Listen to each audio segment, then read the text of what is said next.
Ever green సాంప్రదాయం latest designs క్వాలిటీలో compromise అయ్యే ఛాన్సే లేదు. అంబటి సిల్క్స్ విజయవాడ.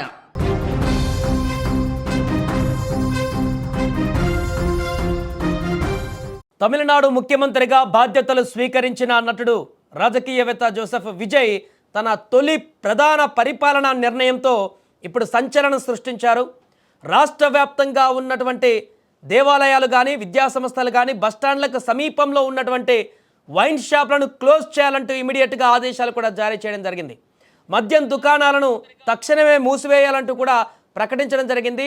అంటే టాస్మాక్ దుకాణాలు, మద్యం దుకాణాలు ప్రభుత్వ ఆధీనంలో నడుస్తున్నటువంటివి ఏదైతే ఉన్నాయో వీటి సుమారుగా 717 మద్యం దుకాణాలు ఉన్నట్టుగా గుర్తించారు. సో ఈ 717 మద్యం దుకాణాలను తక్షణమే అప్పటికప్పుడే నిలిపివేయాలంటూ మూసివేయాలంటూ కూడా ఆదేశాలు జారీ చేశారు. 2 వారాల్లోగా ఈ ఆదేశాలను పూర్తి స్థాయిలో అమలు చేయాలంటూ కూడా స్పష్టం చేశారు సీఎం విజయ్. ప్రభుత్వ గణాంకాల ప్రకారం తమిళనాడులో మొత్తం 4769 టాస్మాక్ దుకాణాలు ఉన్నాయి. వీటిలో మూసివేయనున్నటువంటి 717 షాపుల్లో 276 ప్రార్థనా స్థలాలకు దగ్గరలో, 186 వైన్ షాప్స్ విద్యాసంస్థలకు దగ్గరలో, 255 వైన్ షాపులు బస్టాండ్లకు దగ్గరలో ఉన్నట్టుగా గుర్తించారు. సో ఇలాంటి సున్నితమైనటువంటి ప్రాంతాలలో మద్యం లభ్యత పైన వస్తున్న ఆందోళన నేపథ్యంలో ఈ సామాజిక సంస్కరణ చర్య చేపట్టినట్టుగా కొత్త ప్రభుత్వం పేర్కొంది. ఏదేమైనా రావడంతో ముఖ్యమంత్రి విజయ్ కొన్ని సంచలనాత్మక నిర్ణయాలతో ముందుకు వెళ్ళబోతున్నట్టుగా ఈ నిర్ణయంతో మనకు అర్థమవుతుంది. ఇప్పటికే ముఖ్యమంత్రిగా ప్రమాణం చేసిన వెంటనే 200 యూనిట్ల వరకు ఉచిత విద్యుత్ పైన సంతకం చేసినటువంటి విజయ్ ఆ తర్వాత మిగతా అన్ని అంశాలపైన కూడా ఒక్కొక్కటిగా ఇప్పుడు ఫోకస్ చేస్తున్నారు.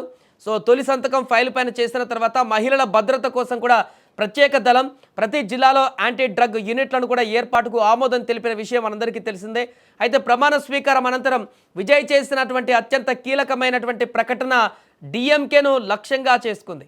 2021-2026 మధ్య కాలంలో రాష్ట్ర ఆర్థిక పరిస్థితి పైన శ్వేతపత్రం విడుదల చేస్తామంటూ కూడా ఆయన ప్రకటించారు. రాష్ట్రంలో 10 లక్షల కోట్లకు పైగా అప్పుల ఊబిలో కూరుకుపోయిందన్నారు.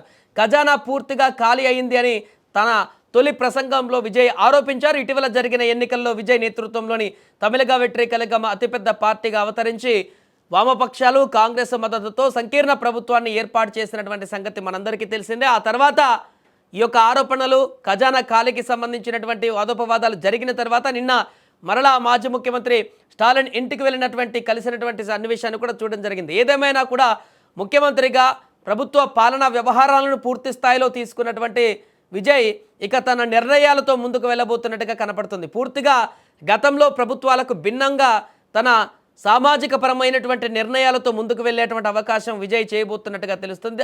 అందులో భాగంగానే మొదట ఈ యొక్క మద్యం దుకాణాల బంద్కు సంబంధించి యాక్షన్ మొదలుపెట్టారు. అంటే మొదటి స్టెప్లో ఈ యొక్క ఆలయాలు కానీ, ప్రార్థనా మందిరాలు, ఆలయాలు, అదేవిధంగా విద్యా సంస్థలు, బస్టాండ్లకు దగ్గరలో ఉన్నటువంటి మద్యం షాపులన్నింటినీ క్లోజ్ చేయడమే కాకుండా ఆ తర్వాత క్రమక్రమంగా వీటికి ప్రజలని దూరం చేసేటువంటి విధంగా విజయ్ నిర్ణయాలు తీసుకునేటువంటి అవకాశం ఉన్నట్టుగా కూడా చెప్తున్నారు. ఏదేమైనా సామాజిక కోణంలో ఆలోచించేటువంటి విజయ్ ఇప్పుడు తీసుకున్నటువంటి మొదటి అంటే నిన్న ఎమ్మెల్యే ప్రమాణ స్వీకారం జరిగింది. వెంటనే ప్రభుత్వ పరంగా పూర్తి బాధ్యతలు తీసుకున్నటువంటి రోజే ఈ యొక్క తన ఆదేశాలను జారీ చేయడం అనేది రాబోయే రోజులలో ఇంకా విజయ్ ఎలాంటి వ్యూహంతో ముందుకు వెళ్తారు, ఎలాంటి చర్యలు తీసుకోబోతున్నారు, సామాజిక పరమైనటువంటి అంశాలను ఏ రకంగా ముందుకు తీసుకోబోతున్నారు అనేటువంటి విషయం అయితే స్పష్టంగా కనిపిస్తుంది. ఇక విజయ్ ఈ నిర్ణయంతో తమిళనాడు ప్రజలు కూడా ఆసక్తిగా చూస్తున్నారు. పూర్తిగా మద్యం దుకాణాలను కూడా దూరం చేయాలంటూ చాలామంది మహిళలు కూడా చెప్తున్నారు. ఆ డిమాండ్కి సంబంధించి ఫ్యూచర్లో ఏం జరుగుతుందో చూడాలి. కానీ మొదటగా అయితే మొదటి రోజే ఇలాంటి యాక్షన్ తీసుకోవడం విజయ్ ఒక సంచలనాత్మకంగా మారింది. ఇంత బిగ్ డిసిజన్ అని చెప్పాలి. 717 మద్యం దుకాణాలు, ఎందుకంటే ప్రభుత్వానికి ఆదాయం తెచ్చిపెట్టేటువంటి ఇలాంటి వాటిపైనే ఇప్పటికీ ఖజానా ఖాళీగా ఉందంటూ చెప్తున్నటువంటి ముఖ్యమంత్రి వాటిపైనే సామాజిక దృక్పథంతో వాటిని వెంటనే మూసివేయాలని చెప్పినటువంటి ఆదేశాలు ఏదైతే ఉన్నాయో ఇది కొంత అతను చాలా బలమైనటువంటి నిర్ణయాల దిశగా అడుగులు వేస్తున్నట్టుగా కనపడుతుంది. ఏదేమైనా విజయ్ తీసుకున్నటువంటి ఈ నిర్ణయానికి సంబంధించిన చర్చ అయితే ఇప్పుడు తమిళనాడులో కొనసాగుతోంది.